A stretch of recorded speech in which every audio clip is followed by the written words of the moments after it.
Title: Backyard Justice. When Karen picked the wrong neighbor, there's a special kind of peace that comes with owning your own home, especially when that home is in a neighborhood that doesn't have an HOA breathing down your neck. That's what sold me on this place. My name's Devin Brooks, a 32-year-old black man working in tech. I moved to this quiet suburb on the edge of town 3 years ago, hoping to build something stable, something peaceful. I'm not flashy. I'm not loud. I grill on weekends, swim in my pool, and keep to myself. I wave when people wave. I nod when they nod. But I didn't move here looking to be anyone's best friend. I came here for one thing: peace. Unfortunately, peace isn't always up to you. My next-door neighbor, let's call her Marilyn, is the self-appointed queen of the block. Mid-50s, platinum blonde hair always curled just so, crisp pastel blouses that match her sharp attitude. She walks the neighborhood like it's her kingdom, clipboard in hand. Scanning for code violations that don't even apply to her.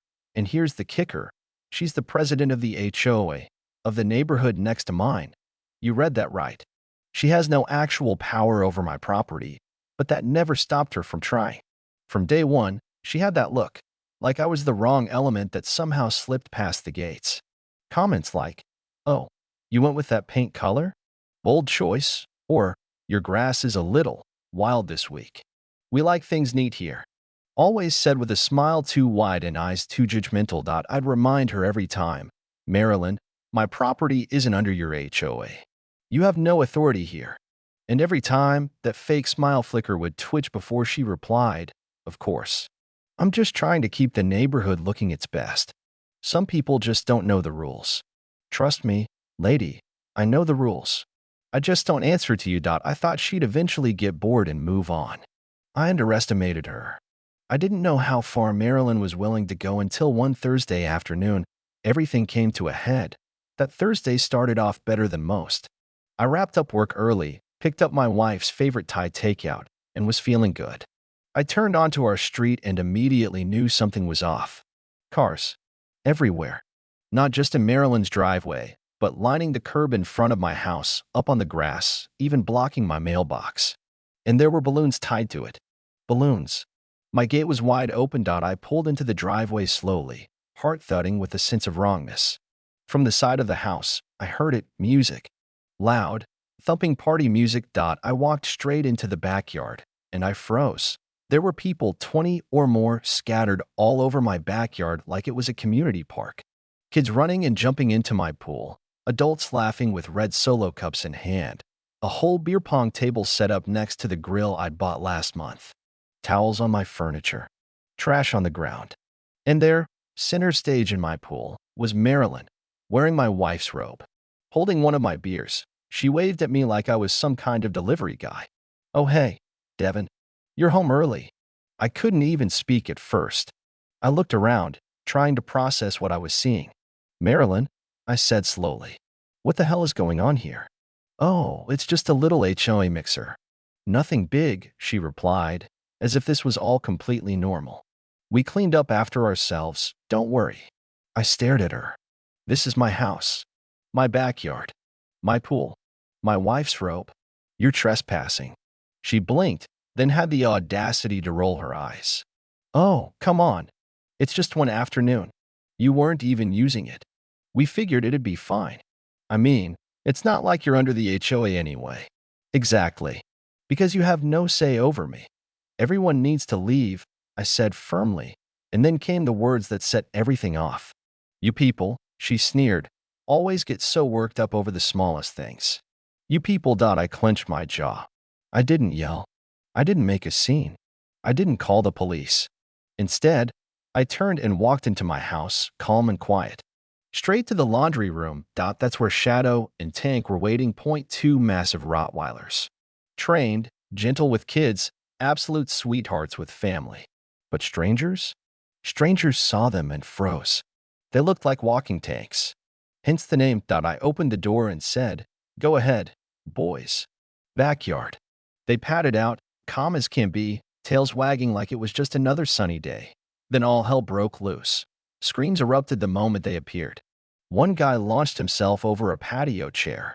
Someone else spilled beer across my grill trying to scramble away. A kid started wailing that he was being chased. Shadow was literally just sniffing a bag of chips. And Marilyn? She bolted from the pool like it was lava, tripped on a towel, and screamed, "Call 911. He's attacking us with dogs."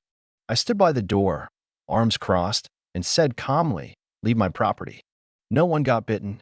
No one even got touched. But in 60 seconds flat, my backyard was cleared out.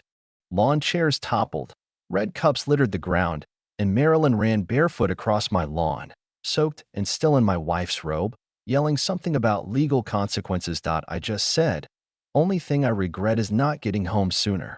That night, I checked my security footage. Every second was there Marilyn opening the gate, her guests marching in like they owned the place, the chaos after my dogs appeared. I saved every file. I knew it wasn't over. The next morning, I got 3 emails from the HOA board. Marilyn had filed a formal complaint. Intentional intimidation with dangerous animals. Creating an unsafe environment for community members. And the kicker? Racial hostility. She claimed I had weaponized dogs to intimidate white residents. Let me be clear, I'm not part of the HOA, and I had video proof showing her trespassing, drinking my beer, swimming in my pool, and freaking out when 2 leashed and trained dogs walked into their own yard. So I forwarded everything, not just to the HOA, but to my lawyer. I'd had enough. But Marilyn wasn't done. 3 days later, a strange man showed up on my lawn taking photos. When I asked what he was doing, he said, "HOA inspection." I laughed. "I'm not in the HOA." He shrugged. "You might be soon." Turned out, Marilyn and her husband, a real estate attorney, had filed a petition to annex my property into their HOA. They were trying to force me under their authority by arguing that it would preserve community standards.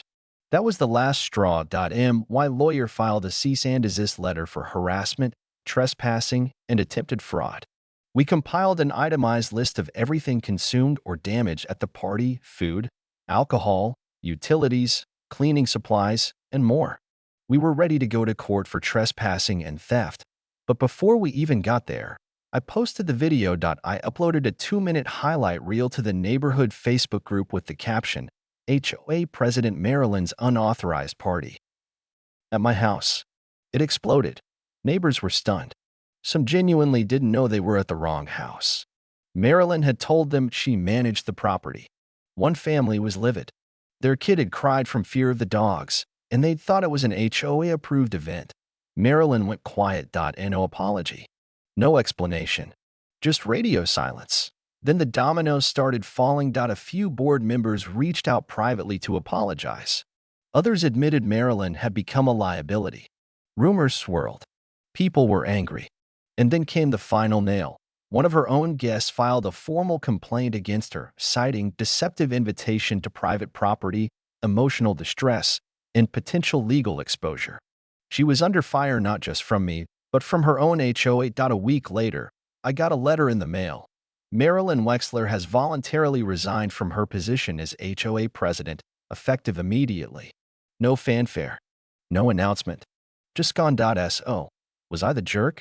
Some say I overreacted. That I should have just called the police. That letting my dogs out was intimidating. But let's break it down. I didn't yell. I didn't make threats. I didn't lay a finger on anyone. I let my trained, leashed dogs into their own backyard while a group of trespassers threw an illegal party in my pool. The way I see it, if you throw a party on someone else's property without permission, you don't get to cry victim when the actual owner comes home and asserts their space. You get what you get. And me? I got my peace back.